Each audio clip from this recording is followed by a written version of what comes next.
اگر کسی وقت کو بد نظری ہو بھی گئی تو نبی پاک نے بتائی نہیں سورۃ بقرہ.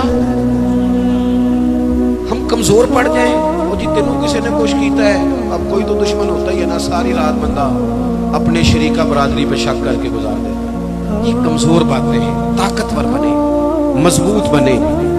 جتنی جنگیں مسلمانوں نے جیتی بدر سے لے کر کربلا تک, ان کا پس منظر آپ کبھی دیکھیں. 313 مسلمان مقابلے میں 1000 سے زیادہ کا لشکر نہیں. آپ کی زیادہ توجہ نہیں ہے میری بات پر. 313 بندے, ان کے پاس بھی تلواریں کوئی نہیں. 6 زرہیں, 8 تلواریں, 2 گھڑے. کبھی سوچا کریں 6 زروں سے بھی لڑا جا سکتا ہے, 8 تلواروں سے بھی جنگ ہوتی, اور مقابلے میں 1000 بندہ. ایک ایک بندے کے پاس 3 قسم کا اسلحہ, نیزہ بھی ہے, تلوار بھی ہے, تیر بھی ہے. یہاں رات کو روٹی کھائی ہے لوگوں نے تو کسی کو ملی کسی کو نہیں ملی, اور وہاں ابو جہل اونٹ لایا ہے, ذبح کرتے ہیں, بھونتے ہیں, کھاتے ہیں. لیکن یہ 313 جب میدان میں نکلے نا, جب یہ میدان میں نکلے تو ہوا کیا تھا بھلا؟ اللہ کہتا ہے وَلَقَدْ نَصَرَكُمُ اللَّهُ بِبَدْرٍ وَأَنْتُمْ أَذِلَّةٌ. مومنوں تم کمزور تھے لیکن پھر رب نے تمہاری مدد فرمائی. اس مدد کی ضرورت ہے, اس مدد کی. پہلے تو ہم نے یہ دیکھنا ہے کہ جو کام ہم زندگی میں کر رہے ہیں وہ اس طرح کا ہے کہ اس میں اللہ کی مدد آئے گی. فراڈ میں, دھوکے میں, چوری میں, اس میں اللہ کی مدد نہیں آتی. پہلے یہ دیکھیں کہ وہ کام ایسا ہے کہ مدد الہی آئے گی, اور پھر ذہن بنائیں کہ ہم نے ایمان کو مضبوط کرنا ہے. رات کو ابو جہل نے جاسوس بھیجا کہ پتہ کر کے آؤ کتنے لوگ ہیں, تو واپس آ کے وہ کہنے لگا 312 ہیں یا 313 ہیں, ان میں بھی بچے ہیں, کچھ بوڑھے ہیں, کمزور سے لوگ ہیں. تو ابو جہل کہنے لگا پھر لڑائی کیا کرنی ہے, ان کو نہ اونٹوں کی پشتوں پہ باندھ کے صبح مکے لے جائیں گے, وہاں جا کے دیکھیں گے ان کے ساتھ کیا کرنا ہے. تو جاسوس کہنے لگا سردار پوری بات تو سن لے,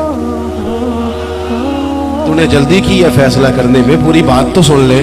اس نے کہا پوری بات کیا ہے؟ کہنے لگا ہیں 313, پر میں ساری رات گھومتا رہا ہوں, ہر بندہ شہادت کی دعا مانگ رہا تھا. ان کا واپس جانے کا ارادہ کوئی نہیں, وہ تیاری کر کے آئے ہیں, اور ان کا ارادہ ہے کہ مریں گے, ان کا ارادہ ہے جان دیں گے, ان کا ارادہ ہے تلواروں سے ذبح ہو جائیں گے پر لوٹ کے نہیں. جے تو چڑھے آؤتے دار بھی نہیں, تجھے تو وکے عشق بازار بھی نہیں, تے پائیا ایڈا سستا سودا پیار بھی نہیں, تے ایڈا سوکھا لبدا یار بھی نہیں. کچھ سمجھ نہ آوے لوکاں نوں موقع دے نال شہید کرے, اساں ڈٹھی یار دے ہاتھ تلوار بھی نہیں, پر اودا خالی جاندا بار بھی نہیں.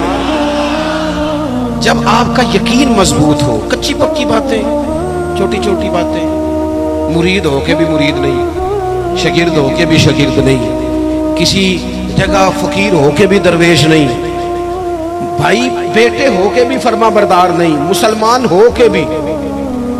یا ایھا الذین آمنوا آمنوا باللہ, اللہ کہتا ہے او ایمان والو ایمان لے آؤ, ایمان والو ایمان لے آؤ.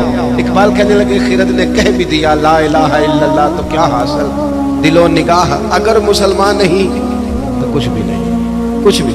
ہم نہ دیانتدار نہیں بنتے, امانت دار نہیں بنتے, ایمان کے تقاضے نہیں سمجھتے. ویسے ہم ایماندار ہیں, لیکن اگر 10 روپے کی بات ہو, اگر 10 کروڑ کی ہو تو پھر نہیں. میرے ایک پروفیسر صاحب دوست ہیں, وہ فرمانے لگے کہ ایک مہنگا جوتا نا, بڑا مہنگا تھا, تو اس کا ایک پاؤں کہیں گرا ہوا تھا, ڈبے سے نکل کے بالکل شاپر واپر چڑھا ہوا. تو بندے نے ڈھونڈنا شروع کر دیا کس کا جوتا ہے, کس کا جوتا ہے, کس کا, پورا ڈھونڈا اس نے.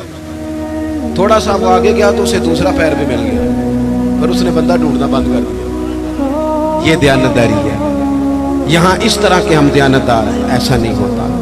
خدا کے بندو, ایمان کے تقاضے, جو رزق تیرا ہے وہ کہیں اور جا کیسے سکتا ہے؟ جب تقسیم کرنے والی رب کی ذات ہے تو چھین کے کھانا چاہتا ہے. ایک بات آپ کو بتاؤں, بددیانتی کر کے کسی کے بچوں کے پیسے گھر لے آؤ گے نا, تو گھر میں دولت آئے گی, سکون نہیں آئے گا, قرار نہیں آئے گا, شور نہیں ختم ہوگا,